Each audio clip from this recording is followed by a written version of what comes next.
சிவா பெரிவாச்சரணம், மகா பெரிவாச்சரணம். ஏணிப்படிகளில் மாந்தர்கள். முதல் பேஜ். தான் வேறு இறைவன் வேறு என்று நினைப்பவருக்கு பகவான் தனியொரு வடிவில் காட்சி தந்து அருள் புரிகிறார். தானும் பரமாத்மாவும் ஒன்றே எனக் கொண்டவருக்கு பகவான் பிரம்மஜோதியாய் நின்று அருள் புரிகிறார். அவரே உருவமுள்ளவர் சகுணர், அவரே உருவமற்றவர் நிர்குணர். எப்படி பார்க்கிறோமோ அப்படி தெரிவார். யார் அடைந்தவரோ அவர் அறிகிறார், யார் அறிந்தவரோ அவர் அடைகிறார். Shiva. Page number 55, section 45I. லிங்க தத்துவத்தை பிரதிபலித்து விளங்குபவர் ஞானி. அண்டச்சராச்சரங்களில் தோன்றிக்கொண்டே இருக்கும் ஏனைய சிருஷ்டிகளுக்கும் ஆதாரமாக விளங்கும் ஓர் பொருளின் சின்னத்தை தான், அதாவது எம்பளம், லிங்க ரூபத்தில் வகுக்கப்பட்டிருக்கிறது. நமது கண்களுக்கு புலப்படாத கிருமிகளிலிருந்து பிரம்மாண்டமான கிரக நட்சத்திரங்கள், தெய்வங்கள் வரையிலும் உள்ள ஒவ்வொரு சிருஷ்டிக்கும் இந்த லிங்க தத்துவமே மூலாதாரமாகும்.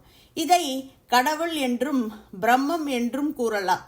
தெய்வங்களுடன் தொடர்பை கொண்டிருந்த நமது ஆதி மகரிஷிகள் கடவுள் என்று ஒன்று இயங்குவதையும் பொதுமக்கள் அறிய வேண்டியதின் பொருட்டு அதை லிங்க ரூபத்தில் ஸ்தாபித்தனர்.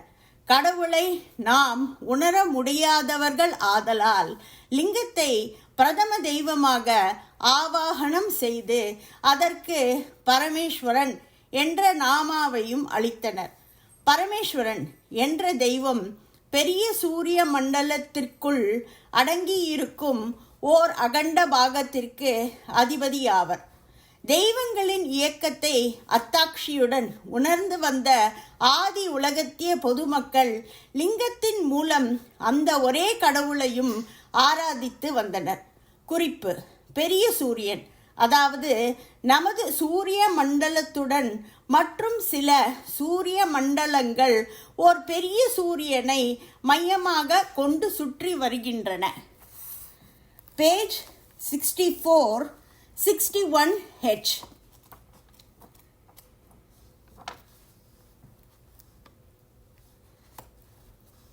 அக்னியிலும் பனியிலும் வீற்றிருக்க கூடியவர் துறவி. Page 82, 70I.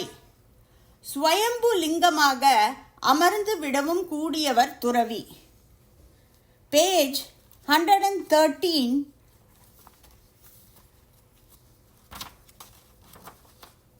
105H. பரமாத்மாக விளங்குபவர் ஞானி. Page 233, second paragraph.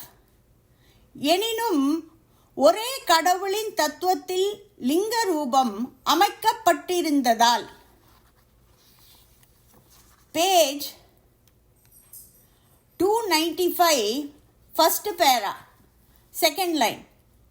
அந்த சமயத்தில் அருகில் இருந்ததும் மத்தியார்ஜுனம் திருவடை மருதூர் என்ற பெயரை கொண்டதுமான மகாலிங்க கஷேத்திரத்திலேயே நிரூபித்து காட்டினால் போதுமானதென்றும் அவர்கள் உரைத்தார்கள்.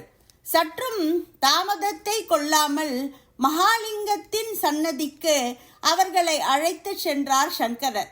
வேத மதத்திற்கு தாங்களே சாட்சி கூற வேண்டும் என்று மகாலிங்கத்தை சங்கரர் வேண்டினார். உடனே வேத மதம் சத்தியம் என்ற தெய்வ வாக்கு லிங்கத்திலிருந்து கிளம்பியதுடன் நிற்காமல் இரு கரங்களையும் உயர தூக்கி அபயஹஸ்தங்களையும் அருளியது. இன்னைக்கு ஒரு அதிசயம் ஒரு மூணு நாள் முன்னாடி நடந்தது. வாசலில் லிங்க ரூபத்தில் பனிமழையில் லிங்க தர்சனத்தை அனுகிரகித்தார் பகவான் பரமேஸ்வரன். அதனால் இந்த பதிவு பண்ணி எல்லாருக்கும் அனுகிரகம் கிடைக்கணும்னு வேண்டிண்டு சிவா பெரியவா மகா பெரியவா அப்படின்னு சொல்லி வேண்டிண்டு உங்களுக்கெல்லாம் இந்த பதிவை அனுப்பி உங்களுக்கும் அனுகிரகம் கிடைக்கணும்னு பகவானை வேண்டிக்கிறேன். ஹர ஹர சங்கர, ஜெய ஜெய சங்கர.